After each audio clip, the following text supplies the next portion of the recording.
You ask Tiger to solve. This deals with linear equations with one unknown. The final result is y equals 3. Let's solve it step by step. Simplify the expression. Group like terms. Simplify the arithmetic. Expand the parentheses. Group like terms. Simplify the arithmetic. Group all constants on the right side of the equation. Subtract 6 from both sides.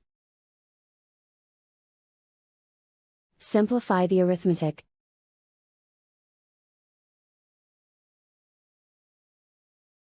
Isolate the y. Divide both sides by -2. Cancel out the negatives. Simplify the fraction. Cancel out the negatives. Find the greatest common factor of the numerator and denominator. Factor out and cancel the greatest common factor. And so the final result is y equals 3.